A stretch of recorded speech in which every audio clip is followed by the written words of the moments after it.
Hi, I'm Maggie Alfonsi, former England rugby player and now a MasterCard ambassador. MasterCard is proud to sponsor the Telegraph Women's Sport podcast hosted by Dame Laura Kenny. MasterCard has championed women's sport for over 25 years. Discover more at mastercard.co.uk/impact.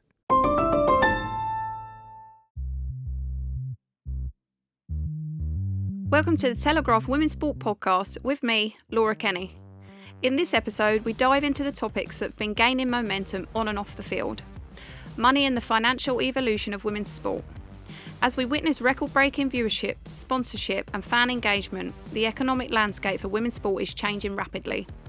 We'll explore the impact of historical gender pay gaps, look at the increasing commercial value of women's sport and highlight the importance of financial sustainability.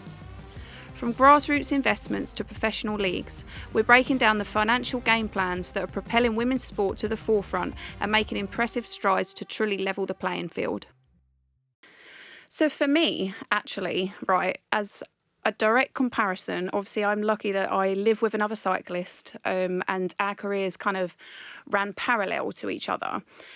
And so I had that direct comparison throughout my whole career. And actually, I would say I'm probably one of very few examples of it being the opposite. So I have always been very lucky with...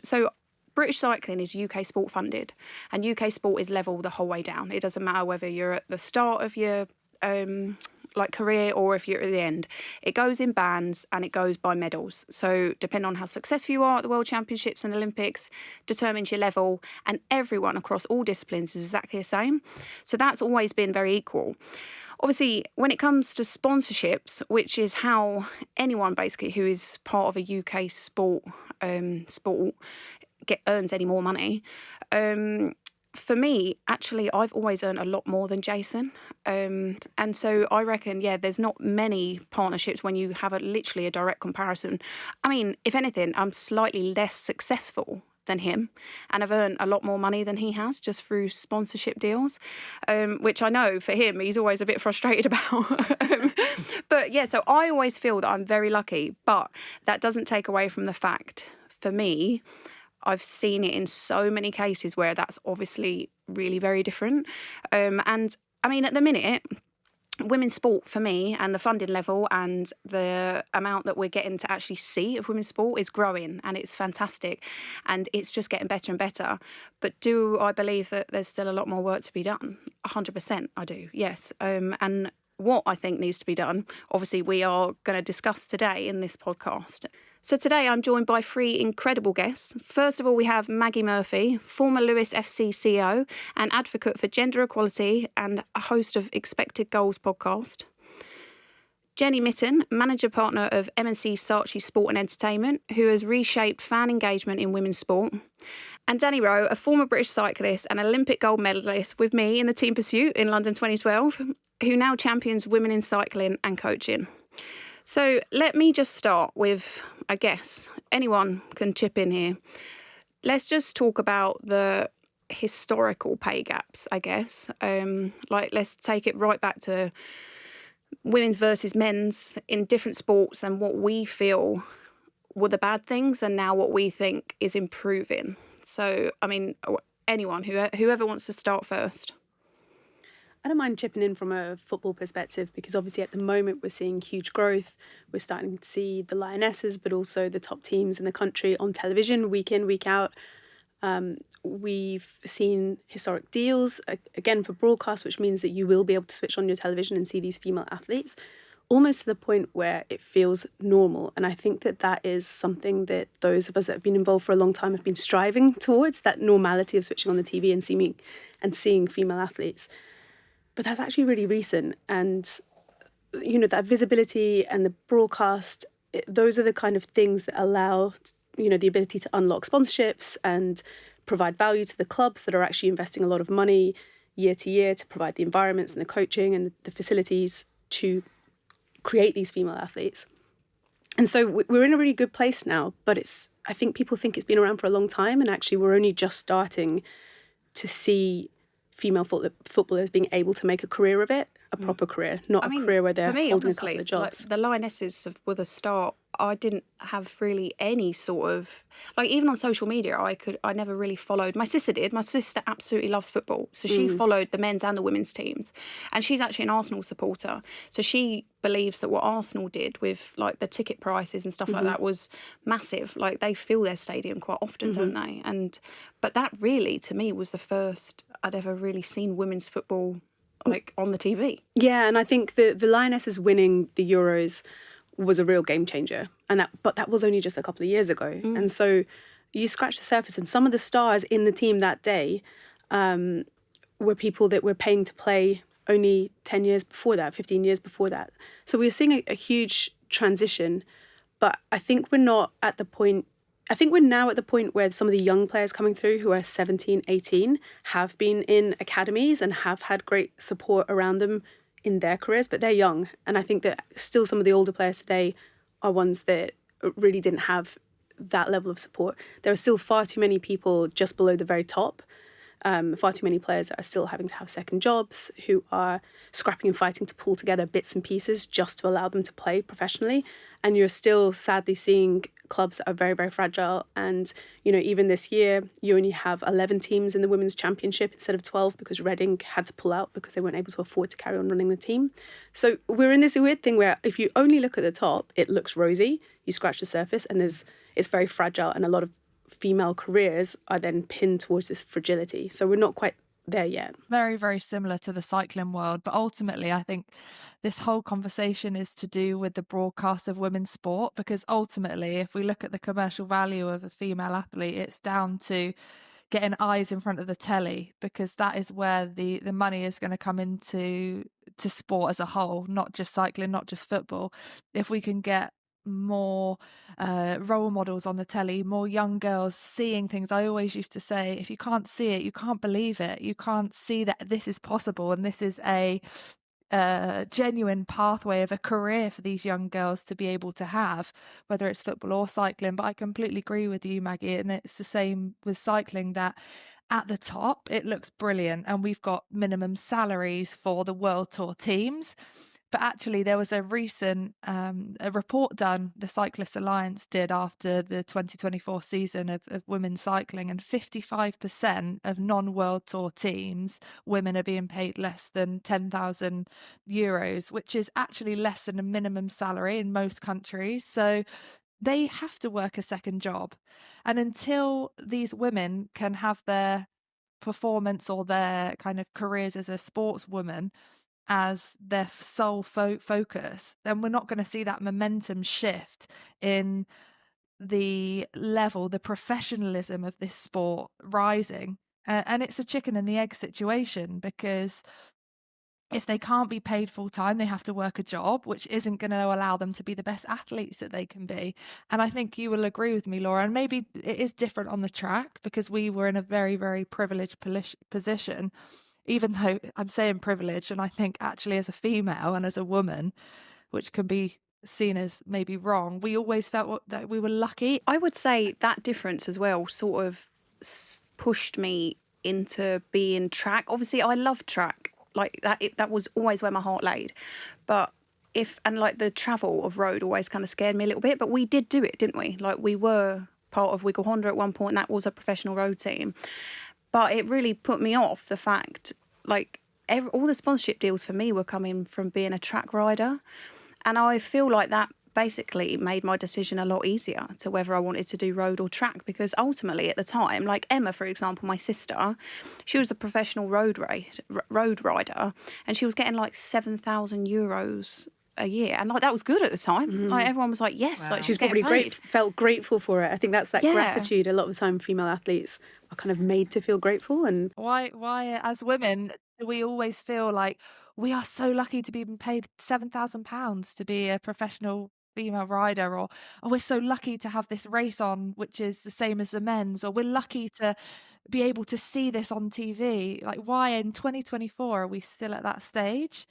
It's a shame in a way, but I think we can't argue that it has moved on hugely. But Laura, I think we're still in the same boat when it comes to the road, and it has moved on a lot with minimum salaries. But again, that's a fragile subject, and I'm sure we'll get onto that later. And as you said again, Maggie, with football, you have to be very, very careful, because you can't just pump all of this money into the top teams, because then you get this huge disparity in, you know, the top and the bottom, which drives a lot of athletes out of the sport then. Mm-hmm. Well, I mean, just touching upon, who did you say had to leave the league? Who didn't have... So there's a team called Reading. So they've got a really strong history in women's football. Yeah. They've created a lot of England players. They've been at the top for a very, very long time. And then partly to do with, well, actually entirely to do with challenges facing the men's team in terms of their ownership, the women's team wasn't given the funds to be able to continue. And I think that this, for me, is one of the really crucial things. At the moment, the strategies around supporting women's football and probably other sports is, well, especially team sports, the strategy has been to connect yourself to a men's team and ask the men for more funding, ask the men to invest more. And also, by the way, fans are guilty of it, broadcast media are guilty. We're all kind of like, oh, the men's team should have done more for the women. They should be paid more. They should have this. They should have more. And for me, I think that what we need to be doing is, what are the structural changes that we can make that says, hey, how are we going to support the women's team to generate more revenue, to stand on their own 2 feet, so that when they're going into the boardroom with the men's club that want to cut them, they're like, actually, we brought in this amount of money. Yeah. We've got this potential. FA Cup prize money is equal, so therefore we can, we have more clout in the boardroom. But at the moment, the FA Cup prize money is 30% of what the men get. And so therefore, in every single moment, they have less bargaining power with their men's club. So if the men's team get relegated, there's an impact on the women. And I would love us to figure out ways to separate out our dependency, because I hate women's sports still being so dependent on men's sport. Yeah. And also how it's framed. I think I was speaking to an investor yesterday, and he said, you have to think about women's sport as venture capital. We are an innovative business that's growing, that has growth potential. And venture capitalists are looking at long-term growth and long-term play, rather than private equity, which we see in men's sport, which is around established structures, established revenues. We have to look at this as an opportunity, not, oh, it's the thing we have to do. If we want clubs and sport to be sustainable, then you need to invest in new growth avenues. Yeah. And women's sport is a proven that we've seen in a very short period of years, since probably Maggie said 2022, it does drive new audiences. It does drive new revenue opportunities. We can't expect it to be just like men's sport overnight, because men's sport was built for men by men, and we're coming in disrupting systems. Hi, Maggie again. For over a quarter of a century, MasterCard has been a major sponsor of women's football and is proud to partner with Arsenal Women, the most successful English women's football team in history.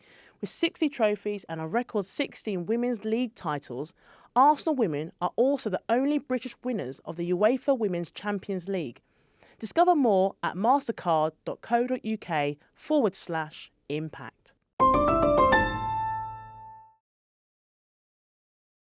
Okay, right, Maggie, can you take us through your time at Lewes FC? Because obviously that was the first club to pay men and women equally, which I think, is hugely important. But I'd just love to know the conversations that went on to even get it to that point, and where you then came into that. Yeah, so I joined Lewes just after that happened. So, in fact, I had seen from the outside on social media the fact that this small club, Lewes FC, I couldn't place it on a map, had taken what I thought was this radical decision. They were a small part of the problem, but they were going to be a big part of the solution, to say they would be the first club in the world to pay its male and female players equally, to split revenue equally. So whoever generates sponsorship money comes into the pot and you split it, because that's how they wanted to even things up.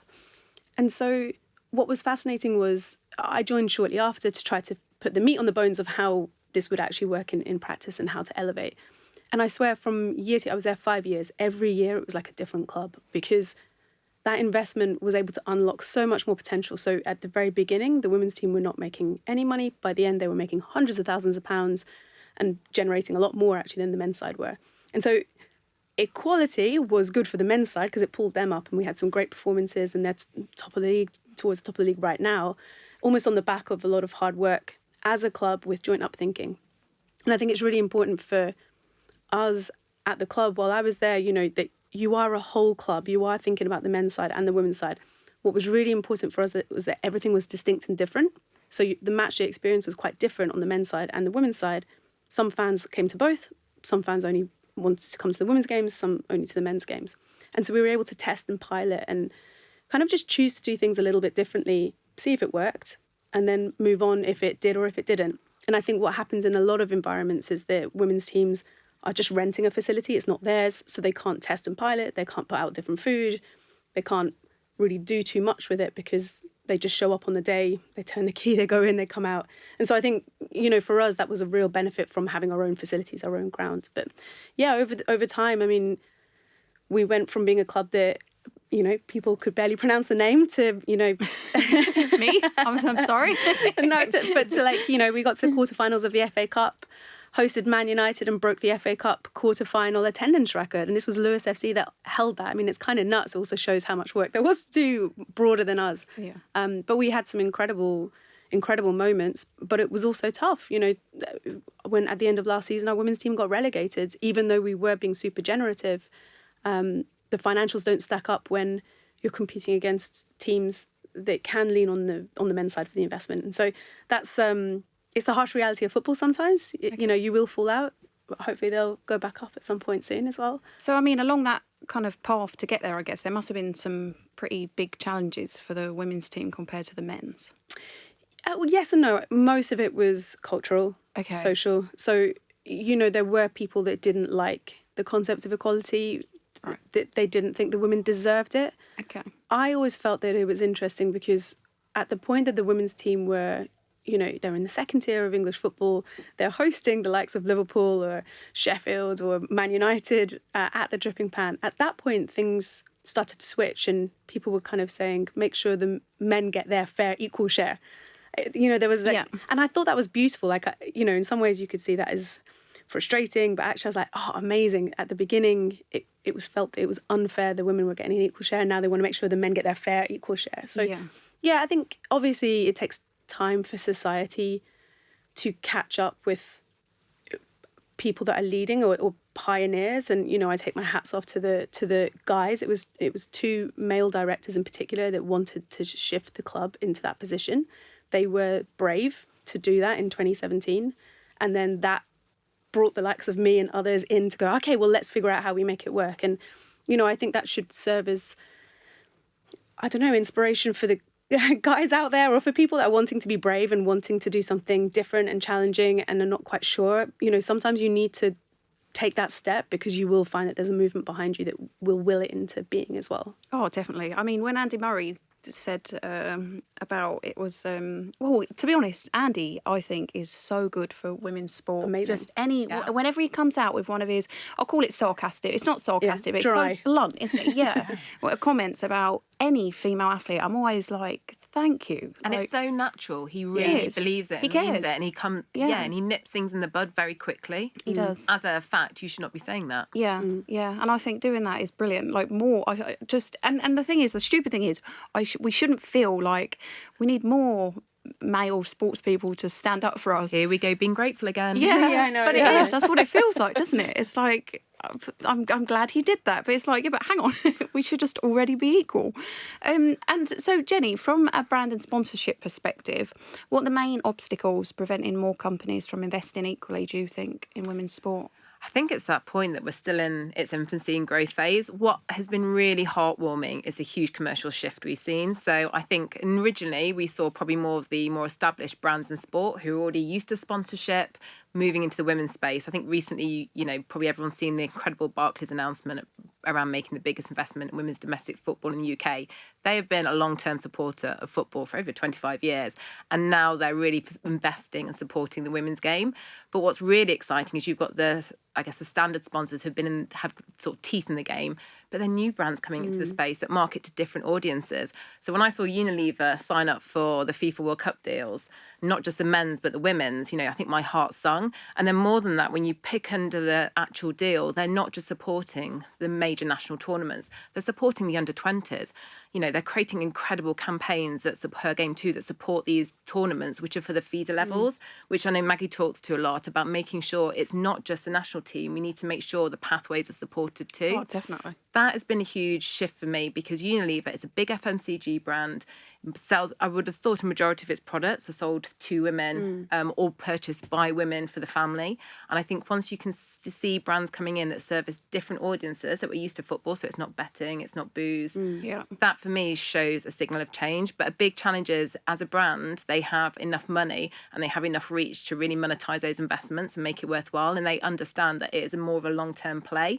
I think it's the smaller new brands into the space where we're wanting to see, I guess, and take a bit of a leap of faith. We've seen it with Clinique. So they sponsored Holly Aitchison in rugby, and now they're a Premier Womenship's rugby partner, which is brilliant. So they've obviously tested the water. Okay. It must have been commercially viable for them, and now they've gone on to a bigger deal. Okay. Yeah. So, but it is, for brands that aren't in sponsorship, you've got two jobs to do here. One, you have to explain how sponsorship supports your brand in the marketing mix and the power of partnerships and tapping into people's passions.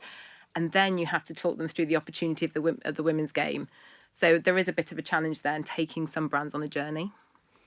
I mean, it's a journey that's, like you say, it's only getting bigger though, isn't it? Like, I just wish that these brands could see that it's just the beginning now. Like, and so many of these brands that must have, come on board with the men's team, it must have started fairly small and then grown. But it's like you say, it's like taking that leap of faith, isn't it? Like, because it's not really tested at the minute as such, is it? Like, we're not at the point of men's football, or, I mean, to be honest, any of the like men's cycling, we're not at that point yet where it's huge and on TV all the time. So to them, I guess it feels like a risk, doesn't it? Yeah, although I would also see it as an opportunity. I think in men's football in particular at the moment, it's kind of like a badging exercise. Every club will have its car partner. Just where does it go on the shirt? Every club will have its technology partner. And I think actually with women's sport, with these newcomers coming in, it's like, what do you want to build? We've got all these challenges. What should we do together? One of the best partnerships that we generated at Lewes was with Xero, which is an online software, accountancy software brand.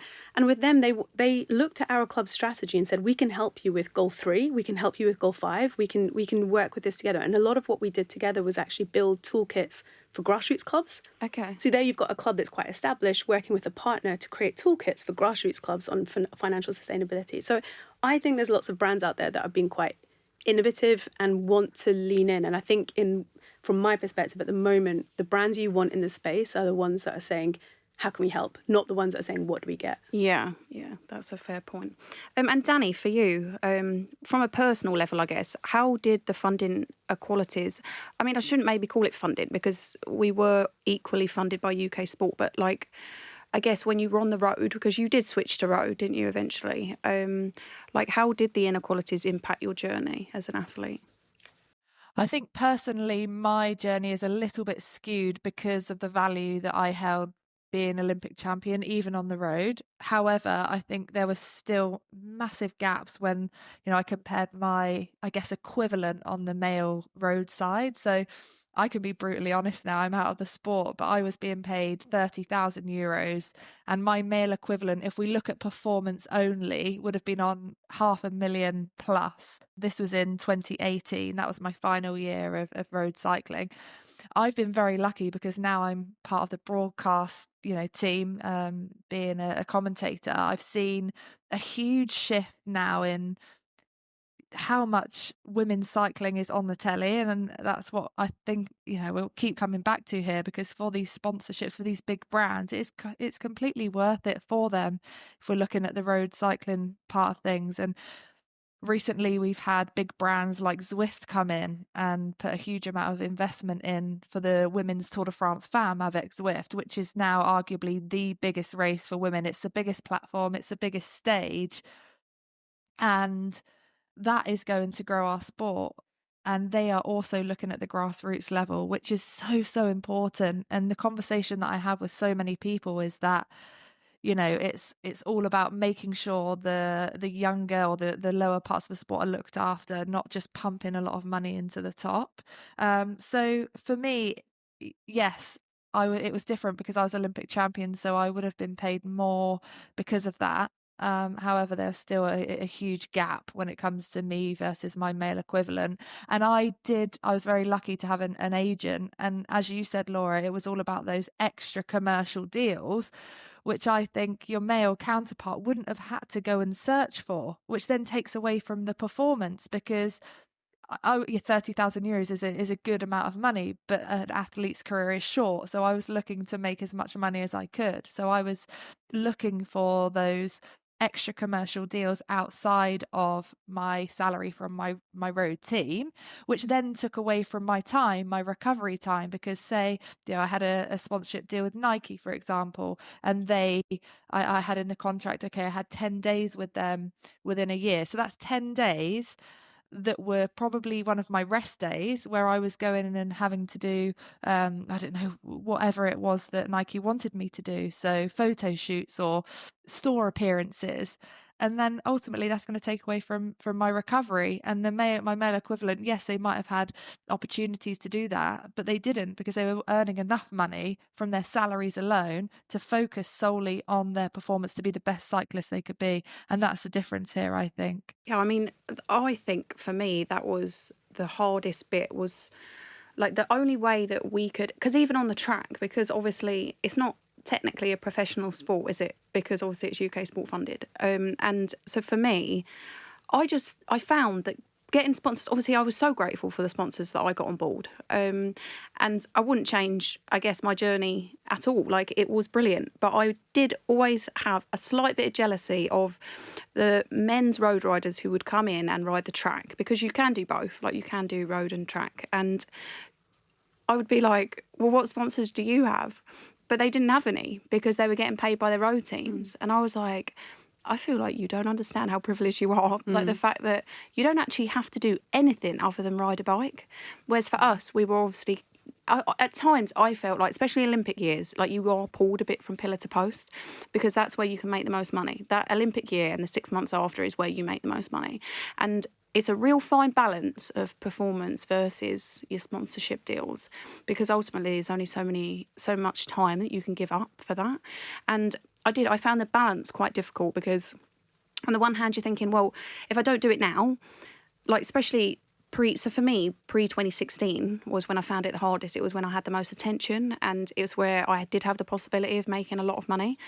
But then I thought, well, if I go to the Olympics and don't win, then, because obviously, like Dani says, it is your rest days, then what is going to come next? Like, there'll be nothing. But then the flip side of that is well, okay, so then if I don't take the sponsorship deals that I'm getting beforehand, this could be the only time if I don't go on to win. And so whenever the men's road riders came in and they were just riding, I'd be like, oh, I just wish sometimes I had that opportunity where you could get paid equally to do both. Do you think that's... I've never been in that position, obviously, and I wonder whether if your salary was higher, that could take the stress out of the earning, I wonder whether there's ways still to make the most of the fact that, as an athlete, you have a multifaceted personality. You like this, you are this. When I think about some female footballers, they've really lent into the fact that they like fashion, and so they're going to get a kind of deal on the side, which is allowing them to design something. But they're also maybe a mother, so they also do a deal which focuses on the fact that they're a parent. And I like sometimes the stories that come out that show the whole, I don't know, like Wonder Woman, there's these people that just have lots and lots of different aspects. Of course, there's no point doing that unless the base salary is higher. But is there something that can be played on for female athletes where they're actually like, do you know what, I'm a whole package here. I've got a personality. I like this. I do this. I am this. And is that actually quite beneficial? Maybe that's for you, Jenny. I don't know. I just feel like sometimes I feel like male athletes who are being paid the most are the most boring. I don't know anything about them. I do know what you mean. Yeah. And like, I don't know, and I'm not trying to say that female athletes should be picking up all these extra jobs, but is there a balance, or is there something where that it can really work for people? All our research into how fans behave, what they're interested, especially emerging women's sports fans, individuals are key. We look at Gen Z, they follow individuals and individual athletes over teams. That's just how they behave now. And if you look at things like Lona Ma in the Olympics, she talked about body positivity, which I'm sure Dani and Laura, again, would resonate to so many young women who follow sport. And it really, like, your body's incredible and it can do whatever it wants to, and you should celebrate that. Yeah. Now, that was her platform. Her following has absolutely gone catastrophic. And it's not necessarily just because of rugby sevens, but the result of her talking about something that fundamentally resonates with millions and millions of girls and women across the world. They then might go, do you know what? I might try rugby. That sounds really interesting. So I would say absolutely yes. And also because we know these women, because where we are in their career, they're not mollycoddled like young boys coming up through academies. They're not told that they're the most wonderful things in the world. They don't expect anything. So they do have passions and interests outside work, and they're more open. So yes, would be my answer to that. And fans are actively saying, we want to hear more from individual athletes. That's who we follow now.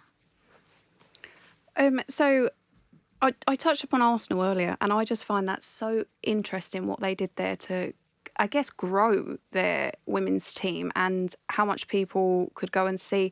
Do you know? Can you actually tell me what it was? What Arsenal did? Do you know the ins and outs of it? Well, not in super details, and I think that for them, they've captured a market quite early on. They've kind of captured London in a way. And I think that from my perspective, again, on the outside, they have tapped into various things that pull different people along. It's, from my perspective, Arsenal is now the very cool, trendy club. Like there are watch parties where you get fan groups that are going along to watch. They did have the Stella McCartney collaboration on shirts. They're just, one of the things that I think is interesting is they have a quite distinct, different brand from the men's team. It's still obviously aligned. They are still Arsenal. They're still proud to wear the same badge. And yet they'll do a shirt which is just for the women's team. Yeah. And I think there's little touches like that that shows that they are catering for people who are Arsenal but are women, the women's side of Arsenal. Yeah. So I think that there's some really boring things as well, like their use of data is really, really good. Yeah, okay. So there's some of the nuts and bolts, and obviously they're investing, and I think that there's also leadership at the top that has been super, super supportive. So yeah, I mean, I actually went along to one of their games. I'm actually a Tottenham supporter, but I grew up a Tottenham fan as well. Yeah. And I'm like, oh damn, they're doing good. And they are, and annoyingly, because my sister is Arsenal, I was like, oh, of course it's your team. But I actually did go along, and it was brilliant, honestly. Just seeing them like playing in, and I mean, it's daft, isn't it? Because again, we're going back to feeling like we're very privileged and very lucky. But just to even like seeing them playing in that stadium was just incredible. Like it really was, and like it was like 3/4 full. And you're just like, this has taken a huge step forward. And actually, there was a stat that on the days of the women's game this year, it's gone up 16% of how much people are making in the bars, in like the local clubs and bars around the area. And I mean, I think that just shows then how much over the space of 18 months since they slashed their ticket prices, that's made a huge difference to how many people they're bringing in for those women's games. There was another really interesting stat. Look, it costs a lot of money to switch the lights on in the stadium. So as Maggie said, they've invested getting people in there in the first place. But I remember reading a stat, it was in the FT, around men's Premier League fans. Because they behave in a certain way, normally go to the pub before the game and go in the last 10 minutes. The average spend for a men's Premier League fan in stadia is between £1 and £16, because they probably have a warm pint at half time. Yeah. Where women's fans, because it's a new experience, often going with families and kids, and you get places really early when you're with kids because they're a nightmare. They're looking for things to do and to spend money. So it's a brilliant commercial opportunity. And what are you selling in your shop? What different food and drink? What entertainment are you offering? Because these fans are showing that they're actually spending up to 10 times as much as the men's fans. Now they're a smaller group. But again, to your point, Laura, about the bars making more money in the area, it's signalling there's commercial value there. Yeah. You want to have fans come in early and leave late as much as possible because you want them in your space. Absolutely. Like, that's fascinating. I didn't know those stats. And so, Jenny, just touching upon that then, so what are the recent initiatives that you've kind of created or been a part of to increase the commercial value of women's sport? There's been lots. A lot of it was really interesting, and it's to the conversation we were having earlier around tapping into the passion spaces of the athletes and bringing those stories to life. So we are working, I can't say what the project is, but working with UEFA for the Women's Champions League at the moment, and we're working on a product which is going to be really exciting, that focuses in other passion spaces of the players, whether that's fashion, music, where they hang out, what they do. And it's just showcasing these incredible players' lives outside the pitch. Because what we're finding with a lot of young fans coming into the space, and especially Gen Z and terrifying Gen Alpha, so that's 13 and below, the very scary next generation we have to deal with, they look at athletes and they look at celebrities And where we look at them as idols, they look at them more as peers, and they expect them to show up for them. And actually, people like Taylor Swift, they don't think, wow, she's a superstar, really untouchable. They go, oh yeah, she has boyfriend problems just like me. And they look for that relatability. So we're starting to do more around moving into passion spaces of the fans and creating experiences and products that enable the players to talk about what they're into, whether that's gaming. Gaming's huge. Roblox is the biggest game on the planet. Over half the audience on there are girls and females. We should be doing a lot more in that space. They're moving into fashion, which we're seeing with Arsenal. Stella McCartney sold out. Did anyone manage to get a shirt? I didn't manage to get a shirt. I think my sister managed to get one.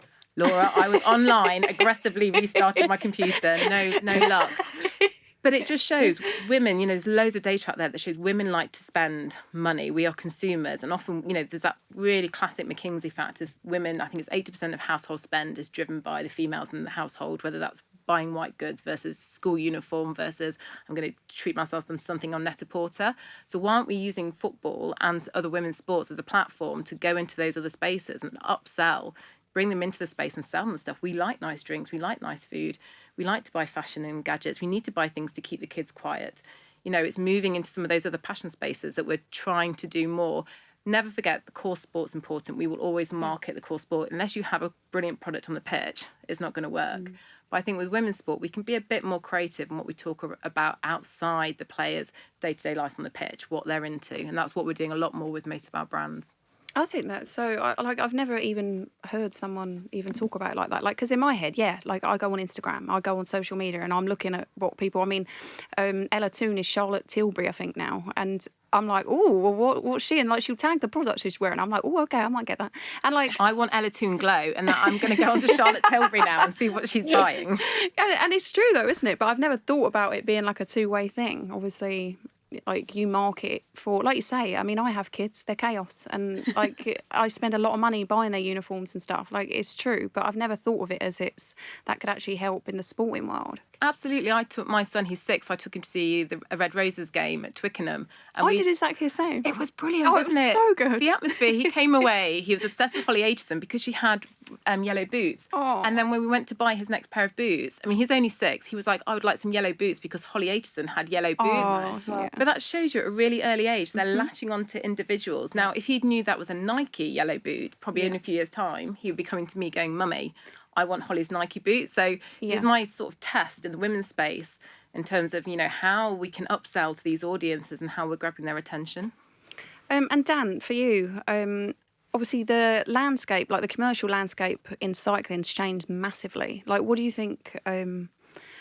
I guess what has changed, how, the step that we have taken, because it has got better, hasn't it? It's taken a massive step forward. But also, what do you think still needs to be done, and how it can be done? Because me and Emma, my sister, like I said earlier, she is a professional was a professional road cyclist, and we got into a bit of a argument the other day. I'll call it a debate rather than an argument, because I said I basically said in an interview that I didn't agree with the fact that the minimum wages for men and women are different. And in any other walk of life, my dad's an accountant, right? If he had a separate minimum wage, I mean, I don't think you can do that legally. So how is it in sport or cycling, any sport probably, that this is a thing, right? And then my sister said, but if you raise the women's minimum wage to match the men's, you'll take out a whole load of the bottom teams because they won't be able to afford to pay the riders that. So Dan, I guess for you, I just kind of wondered what you felt about that, because written down on paper, that looks horrendous. It does, but I'm going to have to agree with Emma, unfortunately, because I think ultimately, if we don't have the fans, we haven't got the money, we haven't got the sponsorship. So this is about being a better product, being more exciting. As Jenny said, we have to almost sell ourselves, but that's what people are interested in, us as a personality, as an individual, our day-to-day lives. It's what I look at on social media with influencers as well. These people have got so many followers because people are interested in what they're doing and what they're buying and what they're using. So it's a really tough subject because I also agree with the minimum salary point of view. We've got these teams that genuinely cannot afford these minimum salaries, and they're going to be wiped out, which means that these young girls now will not have a genuine pathway to get to the top of the sport. It's very fragile space. It's growing because these big brands now are, taking this leap because they see the big opportunity within the women's space because of the broadcasts that we're now getting on TV. And yeah, it's a really tough one. We've got one thing that's really good for next year for the women's cycling is that there's going to be a minimum salary for a pro continental level, so a lower level within the road cycling space. So it means that these lesser teams, the smaller teams, are going to be looked after, or the riders are going to be looked after, not having to work another job, not having to. I coach someone who's within the World Tour, not in a World Tour team, but in a smaller team, but races against the World Tour riders. And she's holding up a full-time job, getting up at 4 a.m. to fit her training in, to still work a full day, 5 days a week, and then trying to compete against the likes of these World Tour riders. That's not going to be possible, so it's how to look after that lower level, I think. And, I don't think necessarily there's less opportunities commercially for women, but in terms of the salaries, there's still a lot of kind of growth to be done. But I do think we're moving in the right direction. And then we keep saying about, obviously, like, you've got to see it to believe it. Like, you've got to put it on the TV, or you've got to be able to watch females playing sport. How do you do that, though? How do you get it? How do you persuade broadcasters to actually put it on the TV screens? Who to go first? I mean, I don't know. I think that sometimes it's interesting to hear the discussion about, okay, if you have the minimum wage, then you're going to cut out the bottom. And I think the other piece of that puzzle is it's a really bad business plan not to invest in something. I feel like sometimes there are some partners, and potentially maybe some broadcasts, that say, when women's sport is X, then I'll come in. And it's like, no business has ever been built by making it successful and then coming. You always have to invest in order to generate growth. And so I think that there are some broadcasters, and obviously Sky in the women's football space has been leaning in now, and the BBC has as well. Historically, Channel 4 have, and ITV. All of them have played a little bit of a part. And I think what you see in women's sport is an understanding that Sky is kind of like, do you know what? We're happy for BBC to take some. We're happy to partner with BBC, a competitor, because we know that will generate interest, and eventually they're going to come and take a subscription in Sky because they're going to want to see more. There's even YouTube in the mix now in women's football as well. So there's almost an understanding between these broadcasters that they are part of the build. They're doing the early investment, and if they're in there for the long haul, it's going to grow. I think that probably some that just want quick wins, women's sport is not the space for them, but they can be part of the build. And as a result, people are very... Jenny, I think there's a stat around how I feel like fans of women's sport are more likely to buy or purchase the brands that are part of women's sport. So there is a kind of loyalty, hey, you got our back, so we're going to buy your product. Okay. And I think that's probably the same in the media broadcast landscape as well. That stat is bang on. It's actually 79%. So women's fans are 79% more likely to consider purchasing from a sponsor than a men's sport fan. Okay. Because there was another incredible stat that was around why fans follow women's sport. For men's sport, the majority of fans, I think it's like 41%, follow for the tournaments. They want to win stuff. They want the big cups. As a Nottingham Forest fan, I'm enjoying being third, and I can say that's absolutely, I'm in it. Women's sports fans, really interestingly, I think it's something like 49% said the reason they follow women's sport is to support women's sport. They are two very different reasons. Yeah. One is a very practical, we want to win stuff. One is, it's not just about that single sport, it's about something bigger, being part of a bigger system, which shows, they're very malleable. If they're in that space already, you can probably bring them into women's cricket, women's rugby. But also, it's a really emotional connection. And if you work in the brand space, you will know most brands are looking to tap into the emotional side of consumers, because when you walk into a store, you've got a zillion brands in front of you. If you're going to buy a microwave, for example, now what's going to make me choose a Samsung, for example, or a certain brand? What is that emotional pull that might make me swerve towards a certain product? You look at some brands like Apple that have done it really well. Easy to use, but the brand power is why we probably all buy by the phone, right? So that's the interesting thing for me, that there's such that emotional, now because the audiences are quite small and because the sports are varying different stages of progress and size, it's quite hard to measure that because men's sports obviously so established.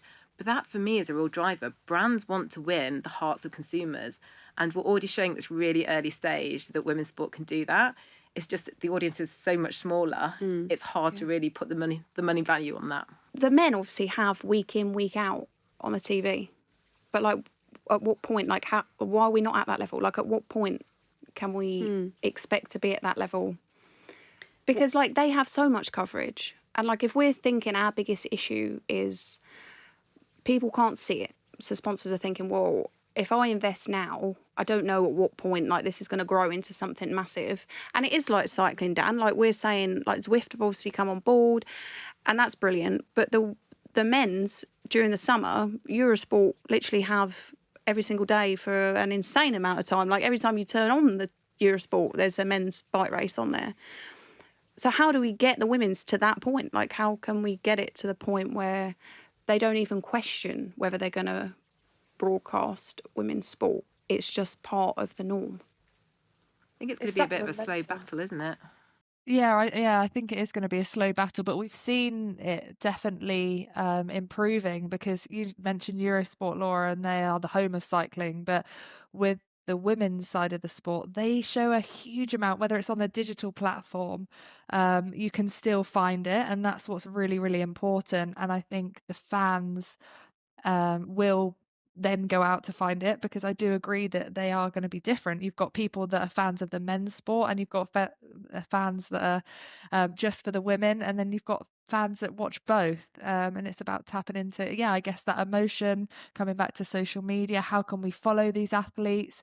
Really, it's a job for everyone. I think it's not just about the broadcasters, it's not just about these big brands, but it's about everyone get involved to create that momentum shift. So whether it's the race organizers, the athletes themselves, the teams, really investing in the social media part of the sport, so that these youngsters or fans can follow the individuals, as we've discussed, and their journeys off the bike as well as on the bike. We've had big Netflix deals, haven't we, with different sports, actually, not just cycling with Unchained, but we've had the rugby that I've watched. We've had kind of Wrexham, and I've watched that, and I don't really follow football, but it's because everyone wants to get behind the individuals and follow the journeys, and a byproduct of that is then I've been following Wrexham and seeing how far they've come, and the women's team as well, because they've been shown on that documentary. So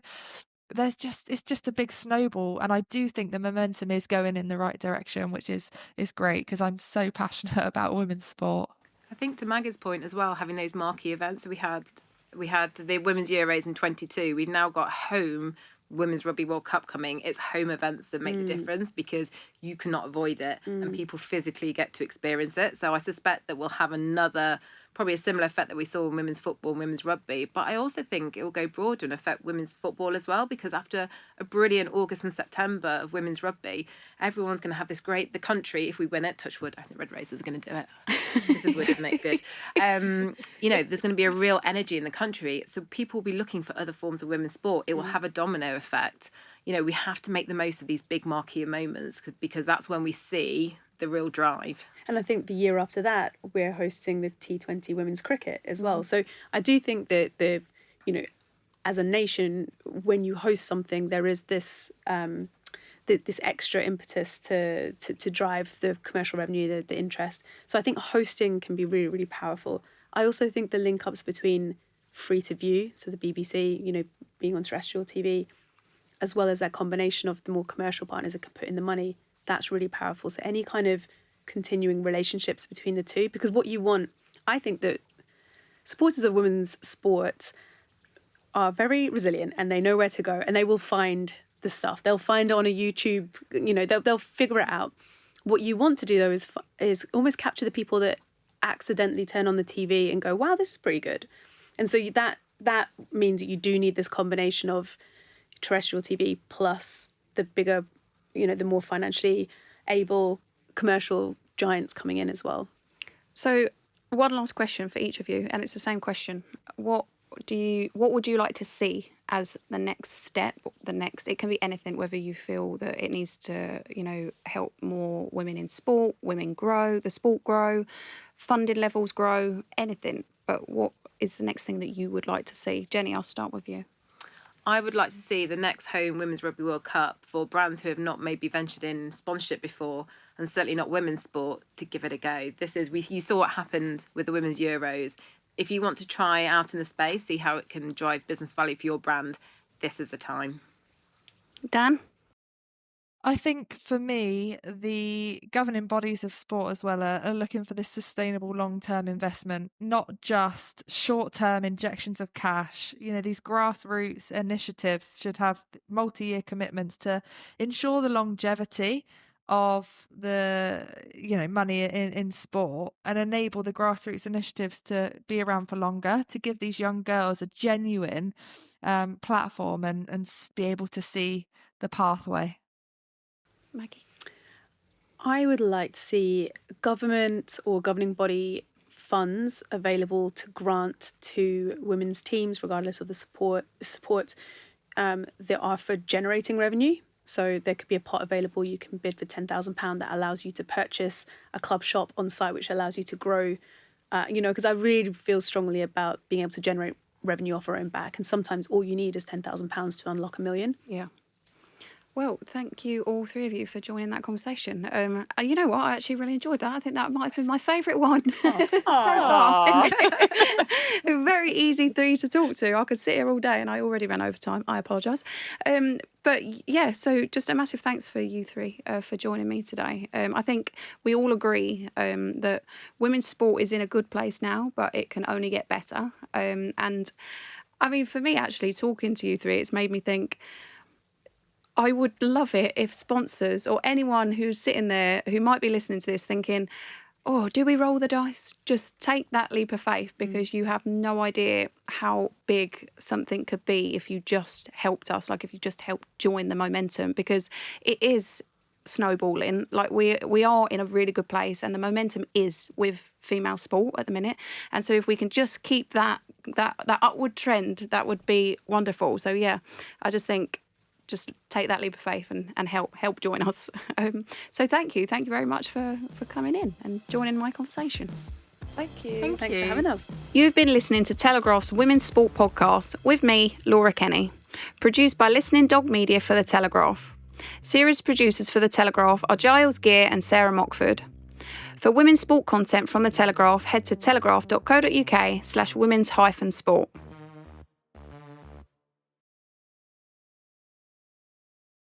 MasterCard is proud to sponsor the Telegraph Women's Sport podcast, hosted by Dame Laura Kenny. MasterCard has championed women's sport for over 25 years. Discover more at mastercard.co.uk/impact.